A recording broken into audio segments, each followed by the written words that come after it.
कभी कभी होती है। मैं बुद्ध की मजबूरी सोच के परेशान होता हूँ कई बार, और फिर मैं सोचता हूँ कि काश ये यशोधरा जैसा व्यक्तित्व सबका होता। बुद्ध की रियल कहानी क्या है शायद किसी को नहीं पता। मैं जिस कहानी की बात कर रहा हूँ, मैथिली शरण गुप्त नाम के एक बड़े प्रसिद्ध कवि ने यशोधरा नाम की पुस्तक में वो कहानी लिखी है, भूमिका में जिक्र किया। बुद्ध बचपन से ही थोड़े से वैरागी किस्म के व्यक्ति थे। उनकी कुंडली देख के एक ज्योतिषी ने बताया भी था। माता पिता बहुत परेशान थे, शुद्धोदन उनके पिता का नाम था। माता पिता ने बहुत कोशिश की कि इस बच्चे का मन विरक्त ना हो। अच्छा महल बनवाया, सारी सुविधाएं दी। जैसे ही बुद्ध थोड़े से किशोरावस्था में आए, उस समय की दुनिया की सबसे खूबसूरत महिला से, लड़की से, यशोधरा से उसकी शादी करवा दी। यशोधरा के पिता ने काफ़ी एग्जाम लिए बुद्ध जी के, वो सारे एग्जाम में पास हुए तब जाकर शादी हुई, ऐसे नहीं हुई।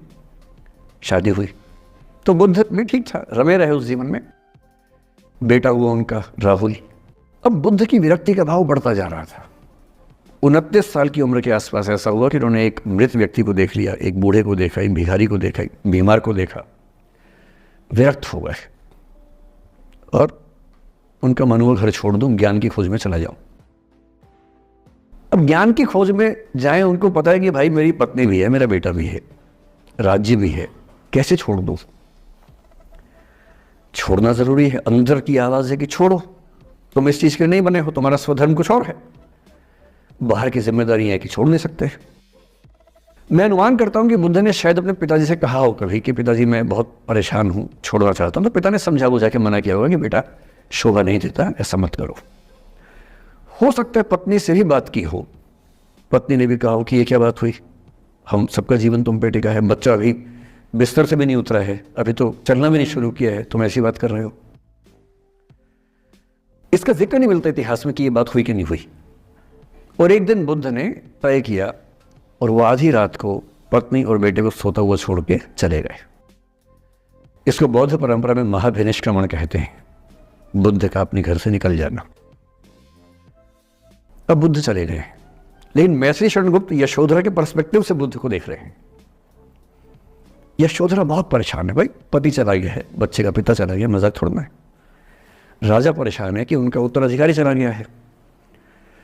यशोधरा इतनी परेशान है, बहुत लंबे समय तक छंद आते रहते हैं कि वो कितनी बेचैन है, कितनी परेशान है।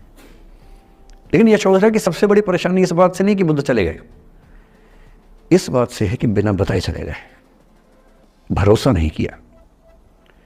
और वो अपनी सहेली से कहती है, सिद्धि हेतु स्वामी गए, यह गौरव की बात। मुझे गर्व है कि मेरा पति इतने महान काम के लिए गया है। सिद्धि हेतु स्वामी गए, यह गौरव की बात, पर चोरी चोरी गए, यही बड़ा व्याघात। सखी वो मुझसे कहकर जाते, कह तो क्या वो मुझको अपनी पथ बाधा ही पाते, क्या मैं रास्ता रोकती उनका? उसके मन में ये मलाल है कि बिना बताए चले गए। वो इस भाव को लेट गो नहीं कर पा रही है, परेशान है। फिर बुद्ध को ज्ञान मिला। 6 साल की तपस्या के बाद बोधगया में बोधि वृक्ष के नीचे ज्ञान मिला। बात फैल गई।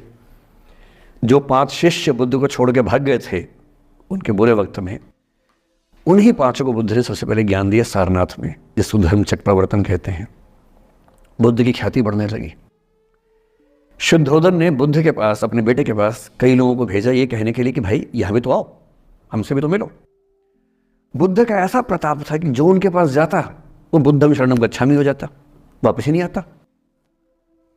तो फिर शुद्धोदन ने बुद्ध के बचपन के एक दोस्त को ये कह के भेजा, भैया मैं जानता हूं तुम वापस नहीं आओगे, पर प्रभावित होने से पहले बोल देना कि पापा याद कर रहे थे। तो वो गया, उससे वायदा निभाया, हो तो गया, बुद्ध के संग में दीक्षित हो गया, पर वायदा निभा दिया। तो बुद्ध ने कहा जरूर जाऊंगा, पिताजी की आज्ञा तो जाऊंगा ही जाऊंगा। बुद्ध पहुंचे अपने कपिलवस्तु, जो अपना इलाका था वहां पहुंचे। पूरे कपिलवस्तु में, नेपाल सिद्धार्थनगर से नेपाल जाएंगे तो नेपाल बॉर्डर पे कपिलवस्तु है। मैं देखने गया था वो जगह जहां बुद्ध पैदा हुए थे, बड़ा सुंदर स्थान है, आप भी जाके देखेंगे अभी। तो बुद्ध पहुंचे रात को, एक धर्मशाला में रुके। अब वहां हल्ला मच गया कि राजा का बेटा धर्मशाला में। बुद्ध ने कहा भाई मैं देखो राजा का बेटा बन के नहीं आया हूं, मैं बुद्ध बन के आया हूं। सुबह उठ के भिक्षा मांगने लग गए उस इलाके में, अपने ही पिता के राज्य में। पिता ने सिर पीट लिया कि भाई क्या कर रहे हैं। फिर बुद्ध ने सूचना भिजवाई कि मैं बुद्ध हूं, बेटा हूँ संयोग से, ठीक है, मैं आ रहा हूँ मिलने के लिए, पर मैं बुद्ध होके आया हूँ, मेरी चर्या है, नियम है, मैं भिक्षा से ही जीवन जीता हूँ अपना। ठीक है, पिताजी ने कहा चल कोई बात नहीं। फिर बुद्ध गए पिता से मिलने, पिता से मिले, सबसे मिले, भरी सभा में, लेकिन यशोधरा नहीं आई मिलने के लिए, लेट गो नहीं कर पा रहे थे। उसके मन में दर्द था, छुप के क्यों गया, बता के जाता। बुद्ध ने पूछा पिता से कि यशोधरा कहाँ है, तो बोले कि वो कह रही है कि अगर बुद्ध मिलना चाहेंगे तो खुद ही मिलने आएंगे मुझसे, मैं क्यों जाऊंगी भाई, आत्मसम्मान भी तो कोई चीज़ है, मैं क्यों मिलने जाऊंगी। तो बुद्ध मिलने गए। सोचिए कमरे में यशोधरा बैठी है, राहुल साथ में। अब राहुल थोड़ा सा बड़ा हो गया है, 6-7 साल का है। बुद्ध गए हैं। अब आपके मन में आ रहा है कि बुद्ध वहाँ जाके बोलेंगे सॉरी मैंने गलत किया, I hurt you, I really feel sorry. बुद्ध है वो बुद्ध, वहाँ जाके क्या बोल रहे पता है, भिक्षाम देहि, भिक्षा दो। और यशोधरा कितनी महान महिला रही होगी, उसने अपने बेटे का हाथ बाप के हाथ में दे दिया।